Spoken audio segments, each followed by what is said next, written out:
यार हम ना अपने आप में रहना पसंद करते हैं। तकलीफ, डिप्रेशन, जो भी है सब मेरा अपना, मैं डील कर लूँगा। अब ये मत कह देना कि शुरुआती उम्र में डिप्रेशन नहीं होता है, पर वजह कुछ अलग तरह की होती है। कभी पापा ने कुछ बोल दिया, कभी मम्मी नाराज़ हो गए, कभी कुछ हो गया, कभी दोस्त ने धोखा दे दिया, एंड मोमेंट पर बंदा साथ छोड़ के चला गया।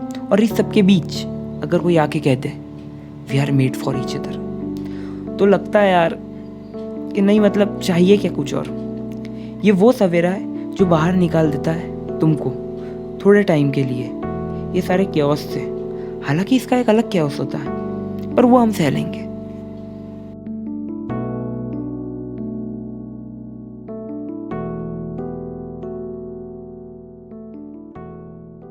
मैंने ढंग से किसी को 2 मैसेज नहीं करे, पर रात भर जाग कर उससे चैट कर लेना।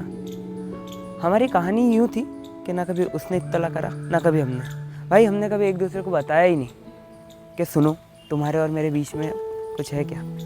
और दिक्कत है, कभी उसकी मम्मी ने फ़ोन उठा लिया तो कभी उसके पापा ने। बहुत बुरा फंसते फंसते बचाओ यार। पर ऐसा नहीं है कि कभी मेरे बाप ने फ़ोन नहीं उठाया। अच्छा एक बात है कि लड़कियों के पापा हो सकते हैं, वो हमारे भाई बाप होते हैं। वैसे मुझे ज़्यादा रोका टोका नहीं गया, पर यह मामला अलग था। मुसीबत है ना एक पिंक चमकदार डब्बे में आती है, जिसे देखकर आप खुश बहुत होते हो, पार्टियाँ करते हो, पर जब वो डब्बा धीरे धीरे खुलता है ना, तब आपको पता चलता है कि तकलीफ़ें कितनी है। और ये लो भाई आपकी लाइफ गई 4 साल और 20 महीने के लिए डिप्रेशन में। पापा और मेरी कभी खास बनी नहीं, और एक दिन मेरा उनसे झगड़ा हो गया। तो मैं कुछ कह ही रहा था, इतने में पापा ने बोला अरे सुनो 3 कप चाय बना लो। तो मैंने गुस्से में कह दिया कि जिस दिन मैं फंसूंगा ना, उस दिन आप ऐसे चाय पीते रह जाओगे और मुझे बचाने मेरे दोस्त आएंगे। कि हम एक ही ऑटो में स्कूल जाया करते थे।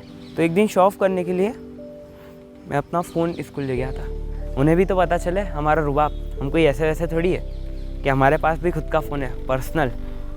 तो भाई सपने देख रहा था कि आज तो इम्प्रेस, अपन तो मान चुके कि बंदी बिल्कुल फ़ोन देख के इम्प्रेस ही हो जाएगी। जब मैं स्कूल पहुंचा, मैंने अपने बेस्ट फ्रेंड सार्थक को बताया कि भाई आज तो टिफ़िन में फ़ोन है, पर ये बात अपन दोनों के बीच में रहनी चाहिए, तो किसी को बताना मत। रिसेस हुई, कोई टिफ़िन खा रहा था, कोई खेल रहा था, कोई कुछ कर रहा था।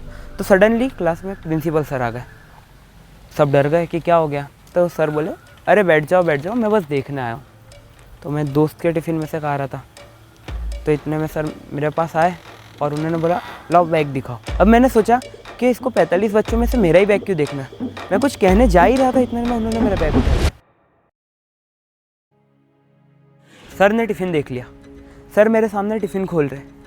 मैंने कोई जस्टिफिकेशन नहीं दिया। मैंने नहीं कहा कि सर मुझे लगा कि मैं टिफ़िन नहीं लाया। मैंने नहीं कहा कि सर मुझे पता नहीं था, शायद मम्मी ने रख दिया। मैं कुछ नहीं बोल रहा हूँ, मैंने कोई जस्टिफिकेशन नहीं दिया, क्योंकि ऐसे टाइम पे ना दिमाग ब्लैंक हो जाता है, कुछ समझ नहीं आ रहा था, ब्रेन फॉग हो गया था।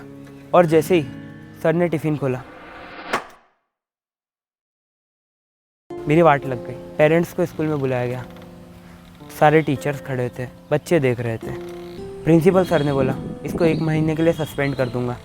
मेरी मम्मी सर को सॉरी बोल रहे थे कि बोले ऐसा मत कर। इतने में पापा ने मम्मी को चुप कराया और पापा प्रिंसिपल से लड़ लिए। बोले आप इतनी सी बात के लिए इसको सस्पेंड कर दोगे। उन्होंने बोला क्या इसने आपके स्कूल प्रेमिसेस में फ़ोन यूज़ करा, क्या इसने आपका स्कूल का डिसिप्लिन तोड़ा। वो बिल्कुल लड़ लिए और मैं सस्पेंड नहीं हुआ। फिर हम घर आ गए। घर पे एकदम शांति का माहौल, कोई कुछ बात नहीं कर रहा है, एकदम सन्नाटा है। और इतने में ही मेरे दोस्त का फ़ोन आता है। पापा गुस्से में थे, उन्होंने बोला फ़ोन स्पीकर पे रख।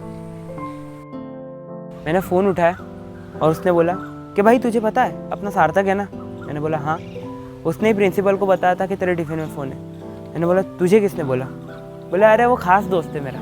इतने में पापा ने मेरी तरफ देखा और मैं उनसे कुछ कह ही रहा था। इतने में उन्होंने टीवी चालू करा और उन्होंने बोला सुनो 3 कप चाय बना दो। पापा ने कुछ कहा नहीं, पर मैं समझ गया। तो आप सोच रहे होंगे मैडम और मेरा आगे कुछ हुआ क्या। मैडम बोले कि सुनो अब तुम कॉल मत करना। मैंने कहा क्यों।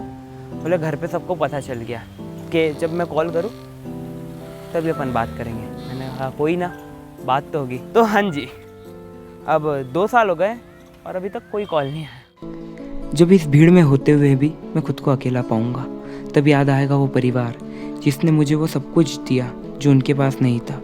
मैं बस दिखावा करने के लिए और बड़ा बनने के लिए उन चीज़ों पर ध्यान देने लग गया था जो हो या ना हो कोई फ़र्क नहीं पड़ता, मैं बस मटेरियल्स में उनका कंट्रीब्यूशन ढूंढ रहा था।